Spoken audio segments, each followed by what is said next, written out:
orígenes de los pueblos vienen casi siempre precedidos por asentamientos de personas que han encontrado en esos lugares alguna cualidad para su trabajo o bienestar.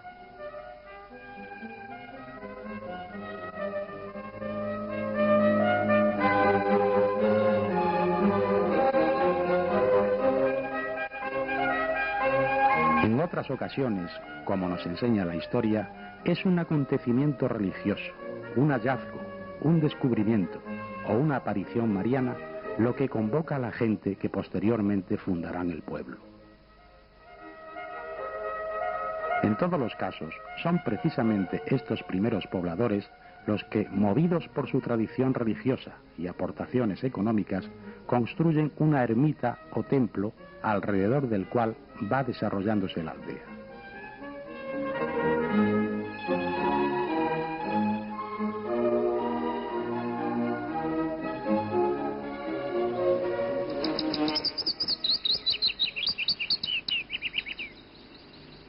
El origen de Brunete permanece en las sombras de lo prehistórico. No hay monumento seguro que acredite quién o quiénes fueron sus fundadores y cuál fue el año de su fundación. Hay constancia de primeros asentamientos en los tiempos de la romanización por una inscripción romana hallada en el término. Existe una cierta tendencia a buscarle al pueblo antecedentes en la dominación árabe. Se cree que por entonces Brunete era feudatorio de un moro llamado el Morillo, que residía en el castillo de Villafranca. Cuentan algunos vecinos de Brunete que esta fuente, situada en las cercanías del pueblo y conocida con el nombre de Fuente Pablo, es una primitiva construcción árabe, basándose en la calidad de los materiales y la forma arquitectónica de la bóveda, que recuerdan vagamente la afición de los árabes por canalizar el agua para su mejor aprovechamiento. Otros opinan que esta fuente, cuyo manantial se encuentra en el interior del montículo, fue construida por don Ceferino Bahía, antiguo habitante de Brunete, allá por el siglo XIX.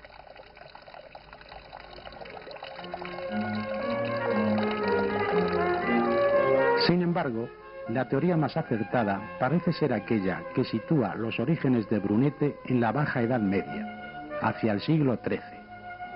La etimología del topónimo Brunete viene de Bruneta, que el tesoro de la lengua castellana de Covarrubias define como paño vasto de color negro, nombre cuyo origen está probablemente en relación con la idea de que bataneros segovianos fundaron o repoblaron el lugar dedicándose a la fabricación de lanas vastas y negruzcas.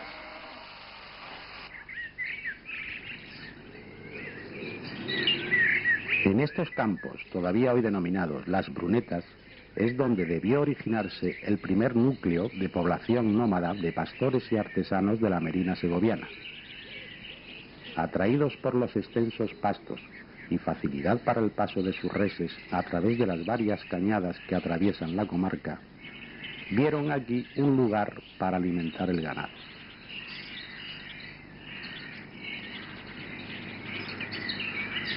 La abundancia de árboles y sobre todo la comodidad de obtener agua de pequeños manantiales o perforaciones muy someras les induciría a fundar un caserío con su respectiva ermita, la ermita de las Brunetas, que estarían situados en esta vaguada al abrigo de los vientos.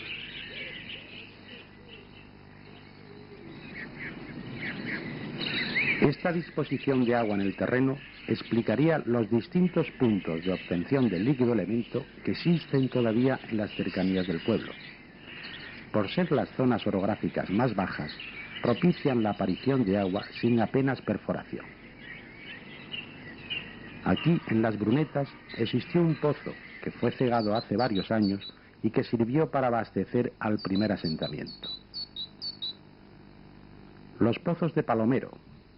Primero se hizo el más pequeño, con un rudimentario brocal en piedra, que posteriormente, encima de ellas, se colocó un segundo brocal de piedra granítica.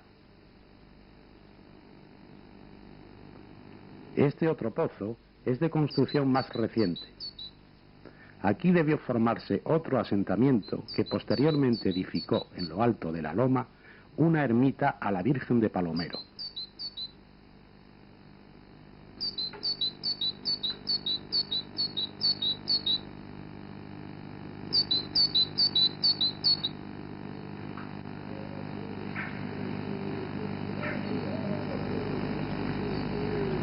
El Caño Viejo y el Nuevo están situados en la carretera a Boadilla.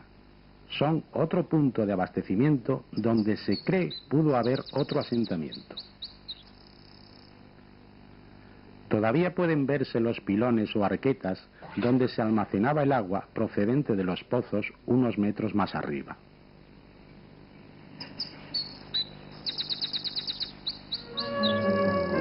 Brunete estaría así formado por varios asentamientos de sucesión cronológica. Las Brunetas, Palomero, Fuente Pablo, Caño Viejo, El Tomillar, Las Caudalosas, haciendo un círculo formado por las laderas del montículo donde se encuentra actualmente la población. En esta ladera es donde debió iniciarse la primera actividad industrial de los bataneros segovianos. Sus necesidades de agua en abundancia les obligaba a elegir el sitio por donde circulasen todas las aguas pluviales de la zona, por lo que vieron allí el lugar idóneo para construir una pared de retención, un pequeño pantano, y así suministrar agua a sus telares y maquinarias de acondicionamiento de lana procedente de sus rebaños, fabricando las brunetas o paños vastos de color oscuro. Como complemento a sus industrias, los bataneros se dedican al laboreo de tierras elegidas, en cuyo medio edifican sus viviendas.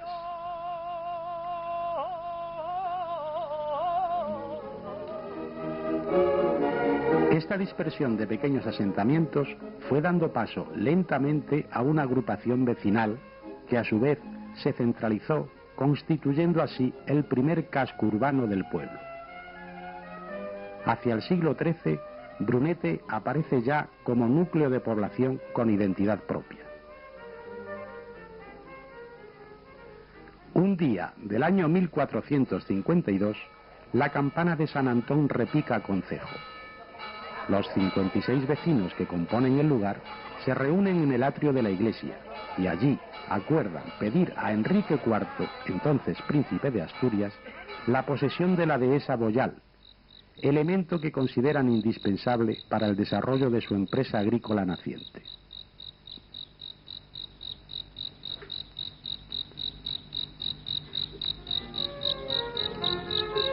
En uno de los frecuentes viajes que el príncipe hacía a su palacio de las Asperillas para buscar la soledad entre aquellos riscos que tantas veces escucharon las notas musicales de su laúd, le salen al encuentro en el sitio denominado La Espernada, y allí le piden y obtienen la posesión de la apetecida finca. Como compensación a los servicios prestados por don Andrés Fernández de Córdoba y su esposa doña Beatriz de Bobadilla a Isabel la Católica para su ascensión al trono de Castilla, ésta les otorga el título de condes de Chinchón, con un contingente de 1500 vasallos, pertenecientes a los sesmos de Valdemoro y Casarrubios. Pero al no haber vasallos suficientes en el feudo, se hace necesario añadir otros pueblos, entre ellos Quijorna y Brunete, pasando estos de ser municipios de Segovia a sufrir el oneroso yugo de villas de señorío, con obligación del pago de impuestos que el conde les cobraba en trigo y gallinas. Esto provoca la ira de los brunetenses, que manifiestan su descontento derribando la picota que la reina había colocado como seña de sus dominios. Ruda y viril protesta de un pueblo que quería seguir viviendo libre como nació. Así lo comprendió la reina, que en su testamento expresa su voluntad de que Brunete vuelva al sesmo de Segovia. Más de 100 años tardarían los brunetenses en obtener su anterior título de municipio segoviano. En el siglo XVI se debió de construir la iglesia, que aún hoy, a pesar de sus varias reconstrucciones, subsiste como único testimonio arquitectónico del Brunete anterior a la Guerra Civil. Las obras debieron ser ejecutadas en momentos distintos y por diferentes manos. Así lo atestiguan dos de sus portadas, ejemplos epigonales de la arquitectura de los siglos XV y XVI. La portada oeste o principal es plateresca. Un arco de medio punto sobre el que se alza una cornisa volada que sustenta un edículo enmarcado por columnas jónicas y cobijado por un pequeño frontón triangular.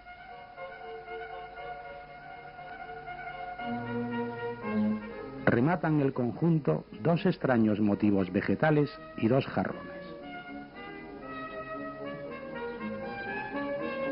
En el frontispicio, una inscripción en latín dice: Sapientia edificatis sibi domum. La sabiduría edifica para sí una casa.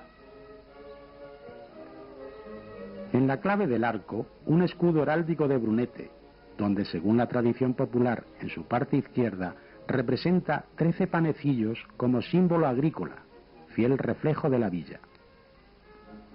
Según don Pedro Cordero Alvarado, catedrático de la Real Academia de Heráldica, se trata de un escudo partido cuya mitad izquierda representa 13 bezantes de oro, moneda utilizada en Bizancio, alineadas en 3 palos sobre fondo rojo, significando la exención de pagar pechos o impuestos reales.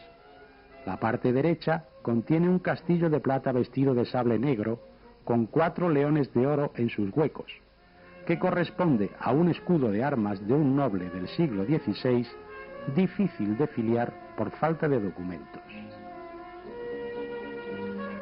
La portada sur o del Evangelio es renacentista, más sencilla, predomina una concepción más plana de sus elementos. 2 robustas pilastras que en el orden superior se transforman en simples listas de piedra granítica.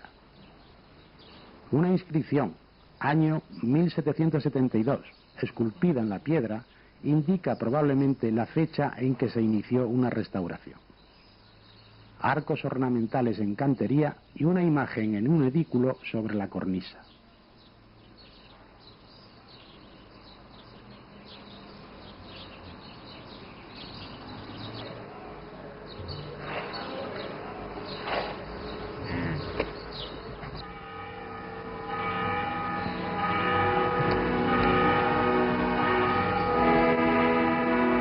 En su interior, como decía entonces su párroco, se encuentra ricamente adornada y vistosamente decente con costosos ornamentos, hermosos retablos y un órgano que con su caja costó su hechura 3000 ducados, piadosas oblaciones todas de los fieles.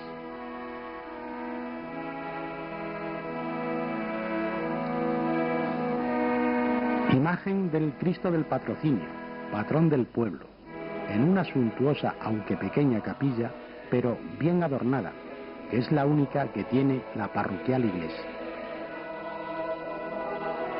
Este es un plano de Brunete en el siglo XVIII, donde se observa el caserío del pueblo distribuido irregularmente en un triángulo dividido en 2 mitades por la calle Real.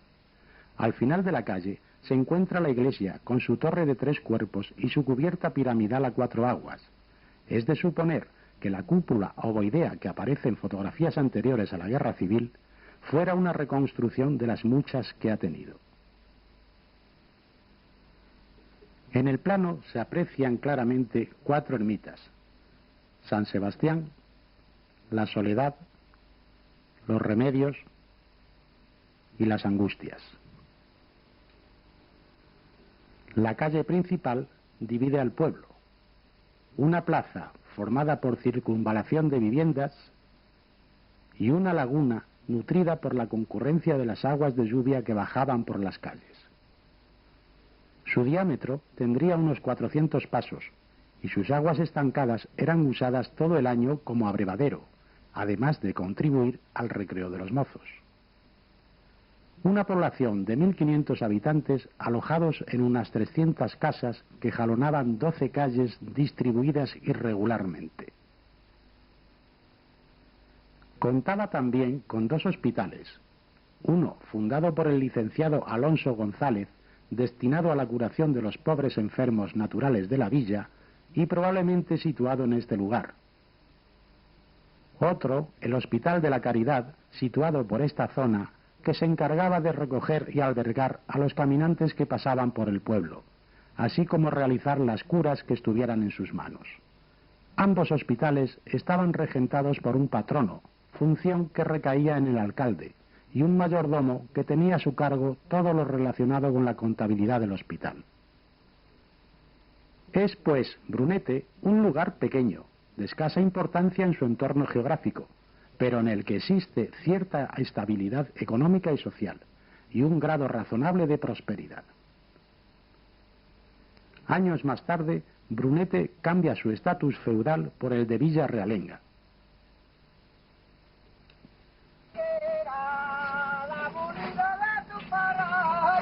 La agricultura parece ser la actividad principal de sus habitantes, que ven aquí el medio de su subsistencia, por lo que deciden ampliar las tierras de laboreo.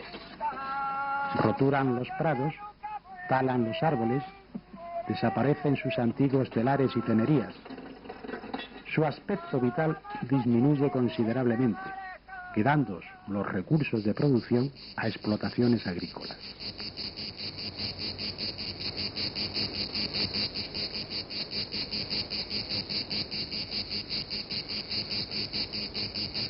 De las 5 ermitas de Brunete, solo permanece en pie la de San Sebastián.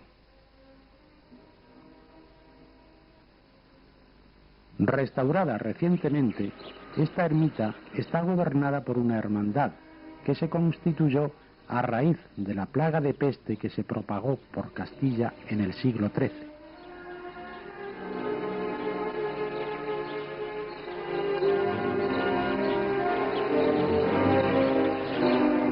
La virulencia de la epidemia fue tan grande que diezmaba las poblaciones en cuestión de días. El temor al contagio producía un sentimiento de aversión hacia los vecinos e incluso a los familiares muertos, por lo que se planteaba un problema a la hora de enterrarlos.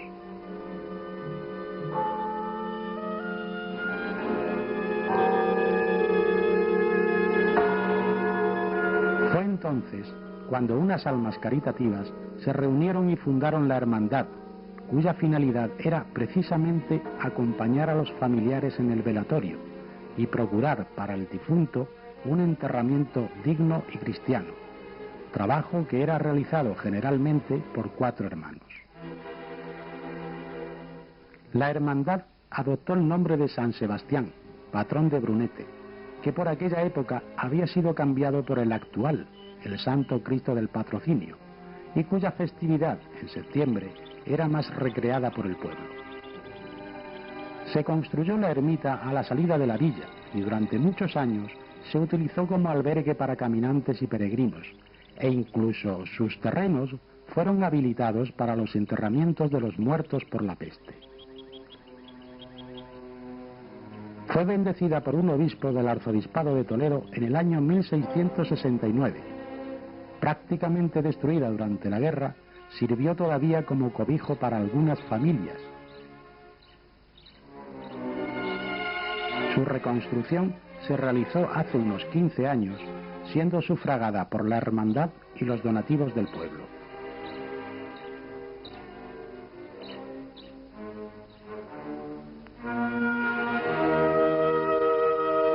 En su sencillo altar se encuentra la imagen de San Sebastián, de 80 centímetros, que fue regalada por los hermanos del Castillo Robledano. Cuentan los más antiguos de la villa que hace años la tradición era distinta. Una hermana acudía una vez por semana para alimentar la lamparilla que alumbraba al santo.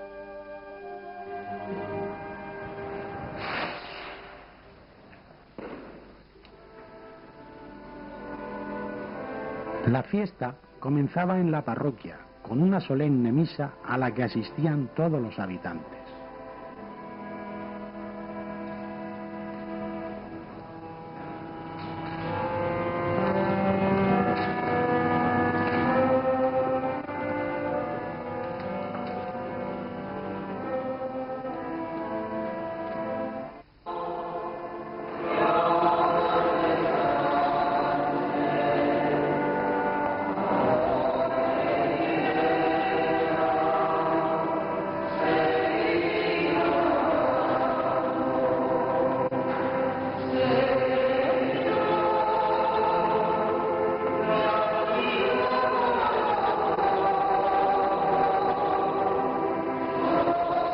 la misa y en procesión se acompañaba al santo hasta su ermita.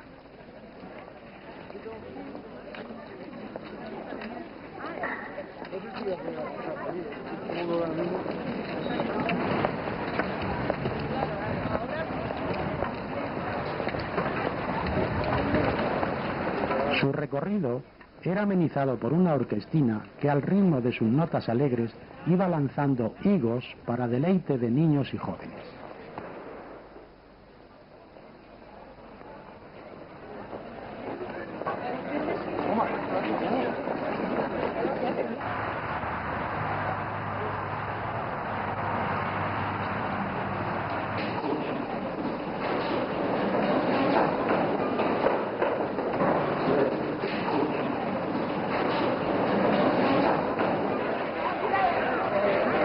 La festividad de San Sebastián era conocida en Brunete antiguamente como la fiesta de los borrachos, por la afición entonces existente de hostigar a los visitantes con la cornamenta de una vaquilla para que invitara a los presentes a tomar una ronda de vino en la taberna. Al final se simulaba la muerte de la vaquilla y en su lugar se colocaba un gran barreño de vino del que bebían todos los asistentes.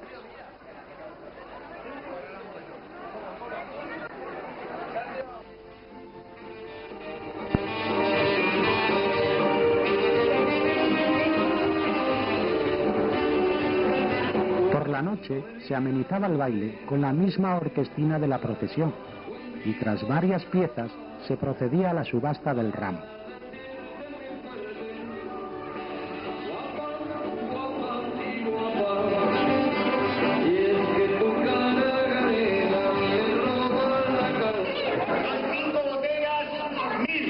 Un ramo de olivo donde colgaban todos los donativos que los vecinos habían regalado días atrás: garbanzos, chorizos, jamones, gallinas.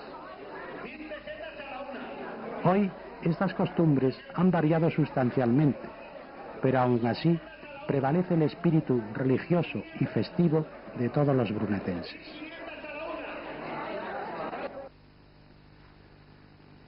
En este plano del año 1891 se puede observar el poco crecimiento urbanístico, ya que al no instalarse en su término municipal ningún tramo de vía férrea, Brunete se sustrae a la dinámica de protoindustrialización que en la zona sur del área metropolitana están iniciándose a partir de la llegada del ferrocarril. Es pues Brunete, a principios del siglo XX, un pueblo tranquilo, estable, características fundamentales de su desarrollo histórico.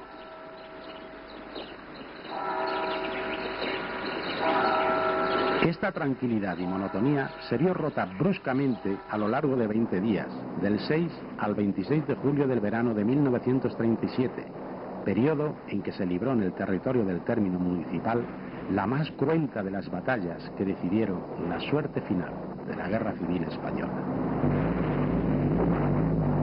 La comprobación de que las tropas de la defensa de Madrid son eficaces en campo abierto sugiere al mando republicano utilizarlas en unas maniobras ofensivas que frene y detenga el avance franquista y así elevar la moral de la retaguardia muy deteriorada por la campaña del norte. Se elige el frente oeste por su debilidad en efectivos y se organizan 3 cuerpos de ejército. Uno al mando de Modesto, que marcharía por Quijorna, Brunete, Sevilla la Nueva hasta Móstoles. Otro al mando de Jurado, que iría por Villanueva de la Cañada, Boadilla del Monte hasta Alcorcón. Y un tercero al mando de Romero, que saldría de Vallecas y llegaría a Alcorcón a encontrarse con Jurado. En ese momento, las tropas franquistas del oeste de Madrid habrían quedado cercadas.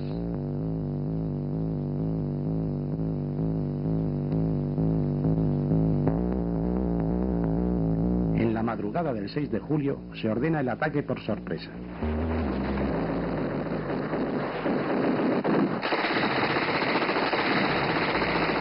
La división del Campesino llega hasta Quijorna.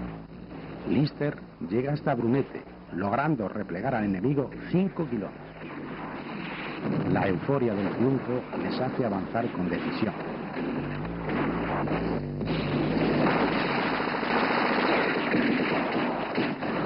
El día 7, el tercer cuerpo inicia el ataque desde Vallecas. Al final del día, cuando ya están a mitad de camino de su objetivo, algunos hombres se desmoralizan. Están acostumbrados a luchar en trincheras y la muerte en campo abierto les produce inseguridad. Hunde el pánico, falla la disciplina y retrocede. Al día siguiente intentan recuperar las posiciones perdidas, pero ya no cuentan con la sorpresa y los franquistas les esperan. La maniobra general termina resultando imposible. Los otros cuerpos prosiguen su marcha sobre Quijorna y Brunete, donde pequeñas guarniciones les hacen frente.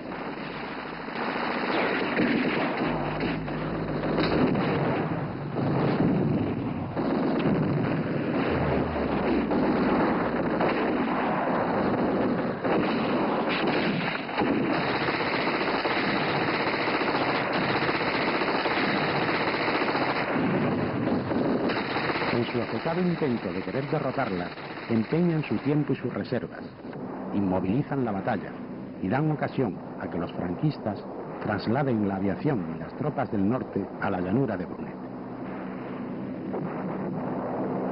El 18 de julio, los franquistas, al mando de Varela, avanzan sobre Brunete. Los carros, apoyados por unos 200 cañones, cruzan su mortífero fuego con las ametralladoras y tanques republicanos. Durante 7 días, más de 300.000 efectivos entraron en un encarnizado combate, muerte y destrucción. El día 26, los franquistas recuperan Brunete y la República conquista 3 pueblos. El precio de la contienda: 25.000 republicanos y 100 aviones, 10.000 franquistas y 25 aviones. Fue la más cruenta batalla que signó casi definitivamente la suerte final de la Guerra Civil Española. Las consecuencias de la batalla no pudieron ser más dramáticas. Un cúmulo de ruinas donde emergía tímidamente una torre era la imagen de Brunete después de la guerra. El bosque existente al norte desapareció, todo el término quedó arrasado y el casco urbano registraba un porcentaje de destrucción del 97%. Finalizada la guerra, Brunete se convirtió inmediatamente en referencia fundamental de la mitología bélica del nuevo Estado, nacido de la Guerra Civil, y la recién creada Dirección General de Regiones Devastadas abordó desde el primer momento su reconstrucción como objetivo prioritario. La realización de su proyecto fue muy rápido. Los arquitectos encargados, Luis Quijada y José Menéndez Pidal, lo tienen listo en 1940.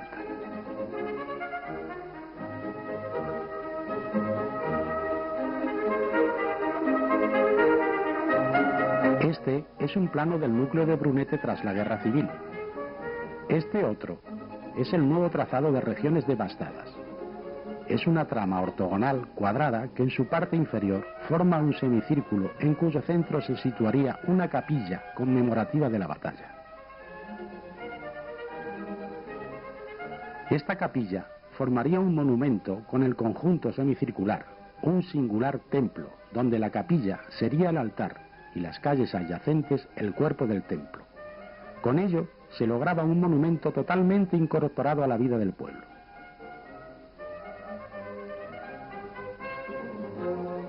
Originaría un centro de atención que, unido al formado por el conjunto Plaza Mayor e Iglesia, formaría la fachada representativa de Brunete, lo primero que se vería viniendo de Madrid, donde destacarían los 2 hitos que determinan sus 2 centros: el poderoso semicírculo con la capilla conmemorativa y el masivo Plaza Iglesia.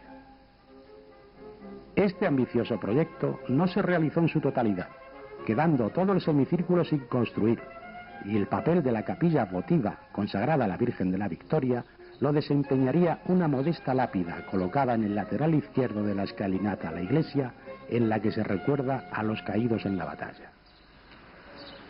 El lenguaje de elementos representativos se mantiene también en la Plaza Mayor, que, evocando la clásica tipología urbana de las ciudades castellanas, agrupa también los 2 edificios que manifiestan la presencia institucional, el Ayuntamiento y la Casa de la Falange. También en estos edificios se acusa la peculiaridad de Brunete, construidos dentro de la misma plaza y adoptando el vocabulario clasicista del conjunto, distinto al incorporado en la mayoría de las casas consistoriales de Regiones Devastadas.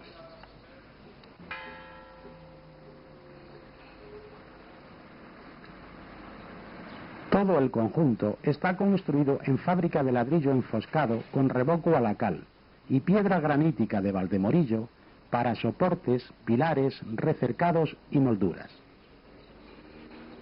El estilo se encuentra en esa tónica de austero clasicismo entre herreriano y dieciochesco tan habitual en edificios representativos de regiones devastadas. La plaza se levanta sobre robustos pilares de piedra, rematados por molduras a modo de capitel. Las fachadas superiores se articulan a través de unas pilastras enrasadas con el muro y que se transforman en columnas adornadas soportando un frontón curvo flanqueado por veneras y pináculos en la casa de la Falange.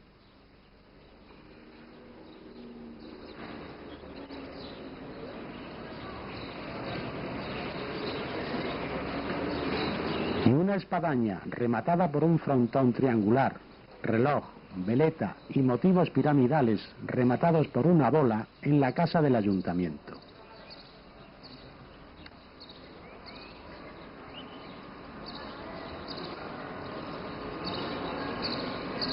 La fuente pública, construida en granito y forjada en hierro, representando el agua y el sol, elementos indispensables para la actividad agrícola del pueblo.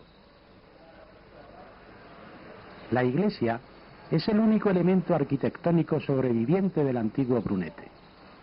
Las naves centrales estaban destruidas, pero la torre había salido intacta del episodio bélico.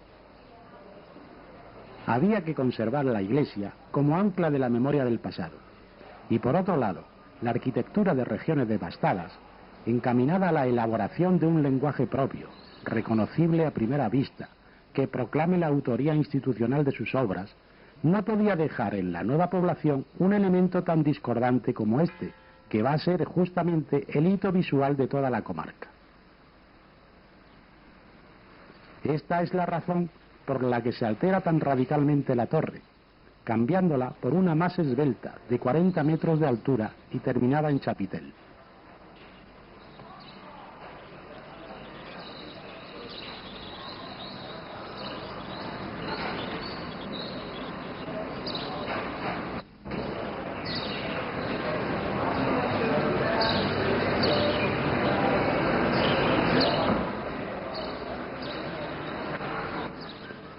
Tan solo los muros perimetrales del templo, hasta una altura de unos 3 metros, y las portadas de los pies y el crucero fueron mantenidos en la nueva construcción.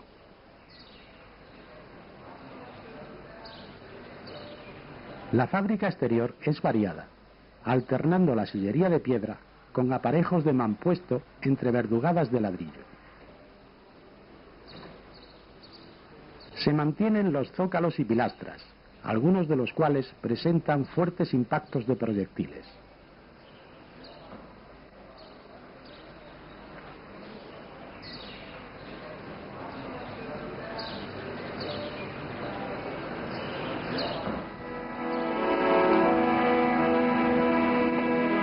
De las 3 naves en la iglesia antigua, pasa una sola en la nueva, cubierta con una bóveda de cañón.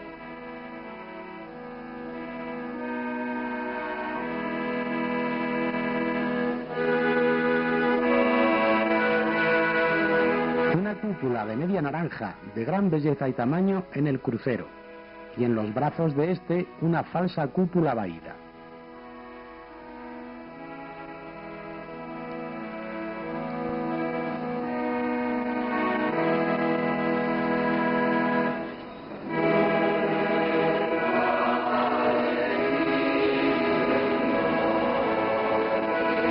La planta, de cruz latina, posee capillas laterales que se iluminan por óculos cobijados bajo lunetas. Representan imágenes de San José, San Juan, San Luis Gonzaga, San Fernando, Santiago, San Sebastián y la Purísima Concepción. En el coro, un gran óculo orientado a poniente inunda de luz y colorido todo el interior del templo. Este segundo nivel del coro permite la formación en el sotocoro de una especie de anteiglesia que recuerda a la solución de la Basílica del Escorial. Justo bajo la torre es donde se encontraba el antiguo baptisterio. Construido en sillería de piedra, posee una bella bóveda de cañón muy labrada con piedras en forma de cruz.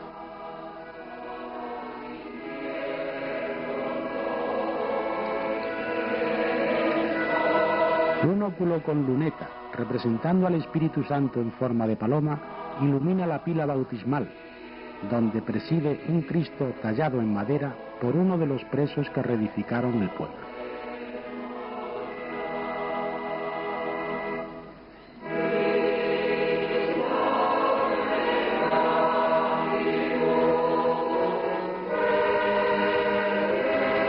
El altar mayor, con retablo de estilo barroco, está dedicado a la titular de la parroquia, Nuestra Señora de la Asunción, que preside en una hornacina central. Esta imagen, de 1,90 m, fue donada por los esposos González Cabrera. En la hornacina izquierda está el Sagrado Corazón de María, regalado por la duquesa viuda de Lerma, y en la derecha el Sagrado Corazón de Jesús, donado por Gabriela Ramírez. 6 columnas estriadas de orden compuesto sustentan el dosel que alberga al Santísimo Cristo de la Salud, adquirido por suscripción popular. 2 imágenes, San Juan y la Dolorosa, donadas por regiones devastadas. Rematan el altar un Espíritu Santo en forma de paloma y 2 pequeñas cabezas de San Pedro y Santiago, este último como recuerdo de la terminación de la batalla el 25 de julio.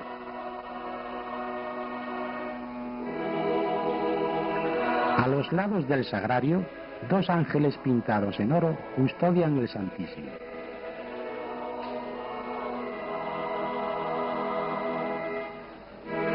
En el lado del Evangelio se encuentra el altar del Santo Cristo del Patrocinio, patrón del pueblo desde el siglo XVIII. Este Cristo que contemplamos ahora fue tallado en el año 1939 y regalado por Ángel González Tárdez, ya que el anterior fue destruido en la batalla, aunque se conserva como reliquia un brazo del mismo que quedó colgando de la cruz y que se encuentra en la sacristía.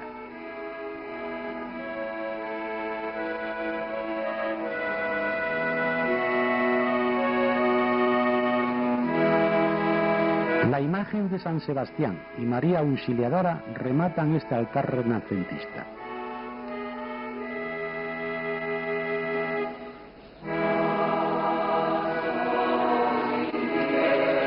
En el lado de la epístola, un sencillo altar también renacentista, adquirido por suscripción popular, alberga a Nuestra Señora del Carmen, imagen donada por Martina Pardo.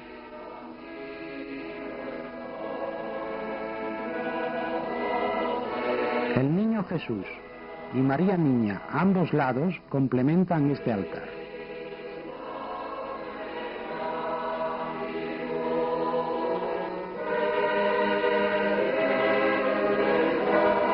En las capillas laterales se encuentra San Isidro, patrón de los labradores, imagen adquirida por suscripción popular, Santa Lucía y Santa Rita. Cuadro de Nuestra Señora del Perpetuo Socorro y una imagen del Pilar donadas por las obreras del Cerro de los Ángeles.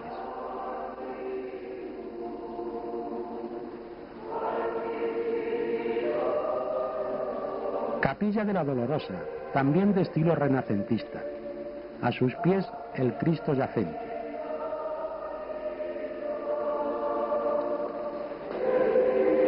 El Nazareno, imagen comprada por los jóvenes de Brunete con el importe de la recaudación por la representación de una obra teatral.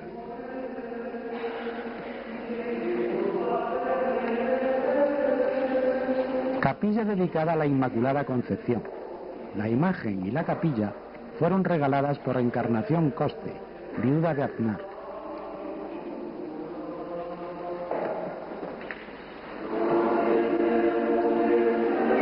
En la amplia sacristía, un cuadro de Santa Teresa, que podría datar del siglo XVIII, preside la estancia.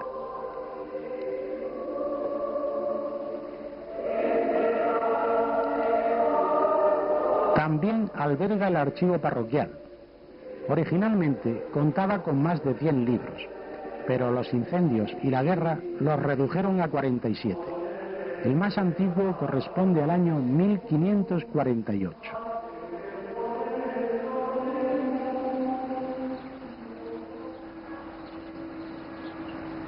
En la torre existen dos campanas, una pequeña del año 1958 y otra más grande del año 1707, y cuyo badajo fue desmontado en el año 1936 por un vecino del pueblo, que lo devolvió al terminar la batalla.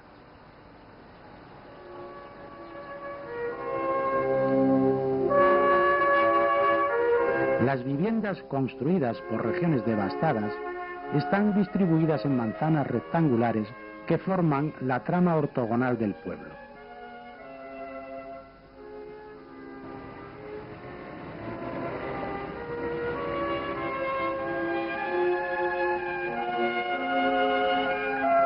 Se hicieron varios tipos de casas, procurando una apariencia de variedad en las fachadas, con revocos diferentes y variaciones en la distribución de vanos, rasgo que se acentúa en las esquinas en que proliferan balcones, miradores y galerías de madera cubierta y pintada.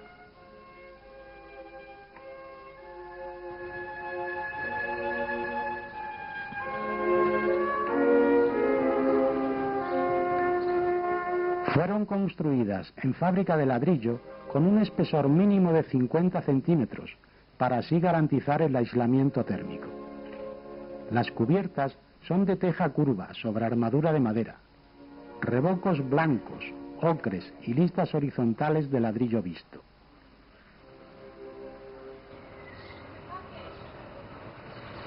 Son dos tipos las viviendas construidas. Una ya hasta Navidad, que es, pues yo creo que ayudar más en casa, porque ayudo poco, y también que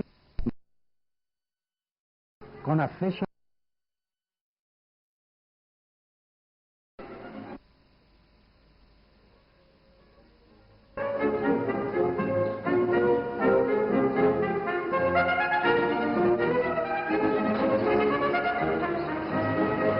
otras, llamadas de Labrador, están situadas al otro lado de la calle Madrid. Son más amplias. Tienen un tratamiento más esmerado y rico en fachadas y elementos exteriores.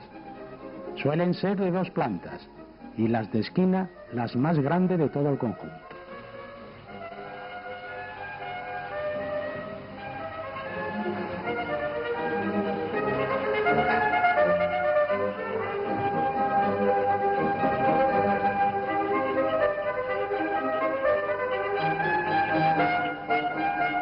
Hacia los años 70, y coincidiendo con la masiva dispersión de la población madrileña hacia los pueblos de su alrededor, se inicia en Brunete un proceso de asentamientos residenciales encaminados a la segunda vivienda.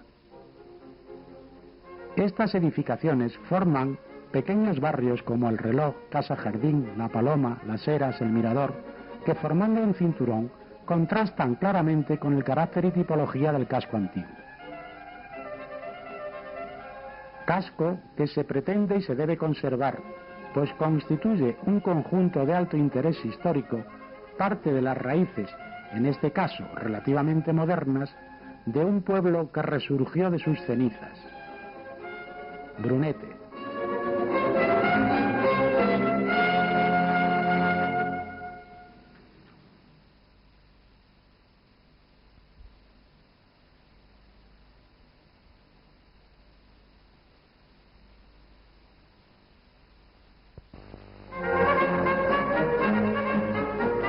La Tahona de Brunete. Elaboramos más de 20 clases distintas de pan: candeal, integral, paletos, gallegos. En bollería tenemos la más extensa gama de productos artesanos fabricados en horno de leña. Si quiere degustar un buen gasado, tráiganos su cordero o cochinillo.